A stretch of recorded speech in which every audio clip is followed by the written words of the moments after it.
சுமார் 3000 ஆண்டுகளுக்கு முன்பு அரேபிய மணல்வெளியின் நடுவில் ஒரு சின்ன கிராமம் இருந்தது. அங்கே எல்லா பக்கமும் மணல் தான். வெப்பக்காற்று, ஒட்டகங்கள், சந்தை, மசூதி, இந்த மாதிரி பகல் முழுவதும் ஒரே பரபரப்பாக இருக்கும். இரவு வந்தால் விண்ணில் வைரமாக தெரியும் நட்சத்திரங்கள். அந்த கிராமத்தில் ஒரு ஏழை பேருச்சம்பள வியாபாரி இருந்தான். அவன் பெயர் இம்ரான். அவன் மனசுல ஒரு கேள்வி ஓடிக்கிட்டே இருந்தது. நான் ஏழையா, இல்லை நான் ராஜாவா? இம்ரான் தினமும் சந்தைக்கு போவான். கையில் ஒரு பழைய கூடை, அதில் சில பேருச்சம்பளங்கள். இதுதான் என் வாழ்க்கையா என்று அவன் மனசுல அதே கேள்வி. ஆனால் அவனுக்கு ஒரு ரகசியம் இருந்தது. அவன் ஒவ்வொரு இரவும் மணல்வெளியில் அமர்ந்து வானத்தை பார்த்து பேசுவான். கடவுளே, நான் பெரிய பணக்காரனாகணும்னு ஆசைப்பட்றேன். நான் பெரிய வியாபாரியாகணும்னு ஆசைப்பட்றேன். நான் என் அம்மாவை சந்தோஷமாக பார்த்துக்கணுன்னு ஆசைப்பட்றேன் அப்படின்னு நினைப்பான். தினமும் பேசுவான். அவன் வீட்டில் அவன் அம்மா ஆயிஷா மெல்ல மெல்ல நோயால் பலவீனப்பட்டு இருந்தாங்க. ஒரு நாள் அவங்க அம்மா சிரிச்சுக்கிட்டே கேட்டாங்க, மகனே, நீ தினமும் வானத்தை பார்த்து பேசுகிற, யார்கிட்ட பேசுகிற அப்படின்னு கேட்டாங்க. இம்ரான் சிரிச்சுக்கிட்டே சொன்னா, என் கடவுள்கிட்ட பேசுகிறேன், என் எதிர்காலத்து கூட பேசுகிறேன். மறுநாள் சந்தையில் சென்ற இம்ரான் சத்தமாக சொன்னான், இன்னும் 5 வருடத்தில் நான் இந்த நாட்டின் மிகப்பெரிய வியாபாரியாக போகிறேன். அதை கேட்ட கிராமத்தில் எல்லாரும் சிரிச்சாங்க. ஏழை இம்ரானா பெரிய வியாபாரியா அப்படின்னு ஒருத்தன் சொன்னான். முதல்ல அவன் செருப்பை தச்சுக்கடா, அப்புறம் வியாபாரி ஆகலாம் அப்படின்னு இன்னொருவன் சொன்னான். அவனுக்கு செருப்பு கிழிந்திருந்தது. அவங்களோட சிரிப்பால் அவன் உள்ளம் காயமாயிற்று. ஆனால் அவன் அளவில்லை. அவன் உள்ளத்தில் சொன்னான், நான் ஏற்கனவே பெரிய வியாபாரி தான், ஆனால் இன்னும் இந்த உலகம்தான் அதை பார்க்கல. அன்று இரவு காற்று பலமாக வீசியது. மணல் புயல். அந்த புயலில் ஒரு வயதான ஞானி தப்பி ஓடி இம்ரானின் குடிசைக்குள் வந்தார். அவர் இம்ரானை பார்த்து கேட்டார், கொஞ்சம் தண்ணீர் கொடு மகனே. இம்ரானும் உதவி செய்தான். அந்த முதியவர் கண்களில் ஒரு விசித்திரமான ஒளி இருந்தது. நீ தினமும் வானத்தை பார்த்து பேசுறதானே அப்படின்ட்டு இம்ரானை பார்த்து கேட்டார். இம்ரான் அதிர்ச்சி அடைந்தான். அது எப்படி உங்களுக்கு தெரியும் அப்படின்னு கேட்டான். முதியவர் சிரித்தார். மனசு பேசுகிற சத்தம் இந்த மணலுக்கு கேட்கும். மகனே, நீ என்ன நினைக்கிறாயோ அதுதான் உன் வாழ்க்கையில் நடக்கும். நீ ஏழைன்னு நினைச்சா நீ ஏழை தான். நீ ராஜான்னு நினைச்சா நீ ராஜா தான். இம்ரானின் கண்களில் கண்ணீர் கசிந்தது.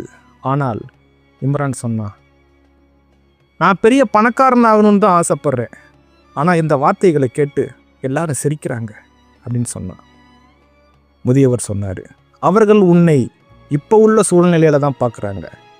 நீ உன்னுடைய எதிர்காலத்தை மட்டுமே பார்த்து அதில் மட்டுமே உன் கவனத்தை வை அப்படின்னு சொல்லி ஒரு சின்ன வெள்ளி மோதிரத்தை அவனுக்கு கொடுத்தாரு.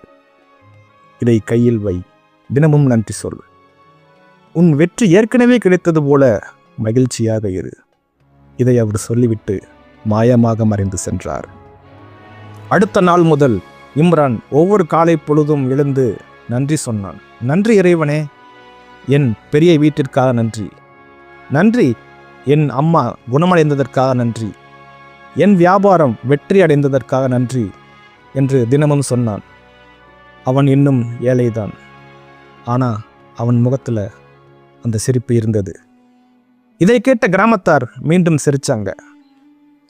எதிர்பாராத ஒரு நாள் சந்தையில் ஒரு வெளிநாட்டு வியாபாரி வந்தார். அவருடைய பேரிச்சம்பளங்கள் எல்லாம் கெட்டு போயிருந்தது.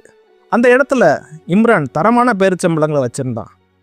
அதை பார்த்துட்டு அந்த வியாபாரி கேட்டாரு, தம்பி, நான் எல்லா பழங்களையும் வாங்கிக்கிறேன், மொத்தமாக வாங்கிக்கிறேன் அப்படின்னு சொன்னார். ஒரே நாளில் அவன் ஒரு மாதம் சம்பாதிப்பதை விட 10 மடங்கு அதிகமாக சம்பாதித்தான். அவன் கண்களில் கண்ணீர். நன்றி என்று வானத்தை பார்த்து சொன்னான். அவன் வீட்டுக்கு ஓடி வந்து அம்மா கிட்ட நடந்த எல்லாத்தையுமே சொன்னான். அம்மா கண்ணீர் விட்டாங்க. நீ உண்மையிலே நம்பிக்கையோடு இருக்க, அதுதான் உன்னைய காப்பாத்துது. அந்த நாள் முதல் இம்ரான் தினமும் அதிகமாக சம்பாதிக்க ஆரம்பித்தான். ஆனால் வாழ்க்கை எப்பவும் ஒரே நேர்கோட்டில் போகாது. அந்த ஊரில் ஒரு பெரிய வியாபாரி இருந்தான். அவன் பெயர் ஹுசேன். இம்ரானின் வளர்ச்சியை பார்த்து பொறாமைப்பட்டான். அவன் வதந்திகளை பரப்ப ஆரம்பித்தான். இம்ரான் போலியான பொருட்களை விற்கிறான் என்று மக்கள்கிட்ட சொல்லி மக்கள் அதை நம்ப ஆரம்பித்தாங்க. வியாபாரம் குறைய ஆரம்பித்தது. இம்ரான் இரவு மணல்வெளியில் அமர்ந்து அழுதான். நான் நல்லது தான் நினச்சேன், ஏன் இது நடக்குது என்று அவன் அந்த மோதிரத்தை பார்த்தான். அந்த ஞானியின் வார்த்தை அவனுக்கு நினைவு வந்தது. சோதனை வந்தால் அதற்கும் நன்றி சொல். அடுத்த நாள் இம்ரான் சந்தையில் நின்று சொன்னான், என்னுடைய பொருள் போலின்னு யாருக்காவது சந்தேகம் இருந்தா இலவசமாக எடுத்துக்கங்க, போலியா இருந்தா பணம் வேண்டாம் என்று சொன்னான். மக்கள் ஆச்சரியப்பட்டார்கள். ஒரு பொண்ணு வந்தாங்க, நான் எடுத்து பார்க்குறேன் அப்படின்னு சொல்லிட்டு அதை எடுத்து சாப்பிட்டாங்க. அவங்க சொன்னாங்க, நான் சாப்பிட்ட பழங்கள்லே இதான் சிறந்தது. இதை கேட்ட மக்கள் எல்லாரும் அவனிடம் திரும்ப வாங்க ஆரம்பித்தாங்க. அந்த நாள் அதோட குசைனோட எல்லா பொய்களும் உடைந்தது. ஒரு நாள் அரசரின் அரண்மனையில் ஒரு விஷயம் நடந்தது. அரசர் கேட்டார், நாட்டின் மிகச்சிறந்த வியாபாரி யார்? அனைவரும் ஒரே சத்தமாக சொன்னார்கள், இம்ரான்.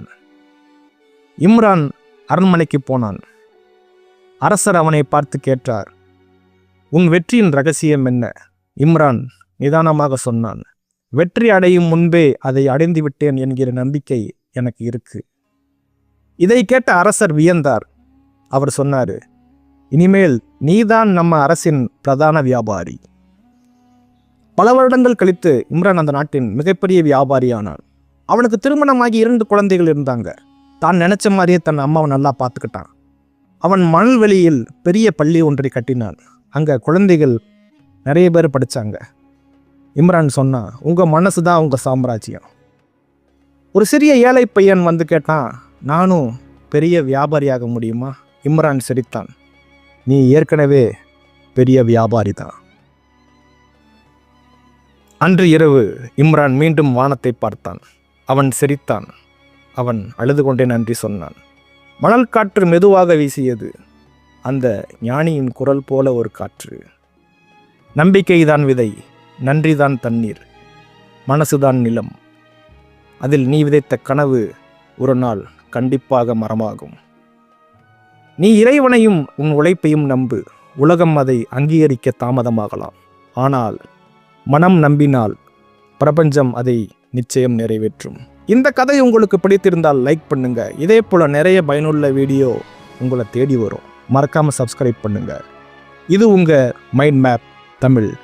நன்றி.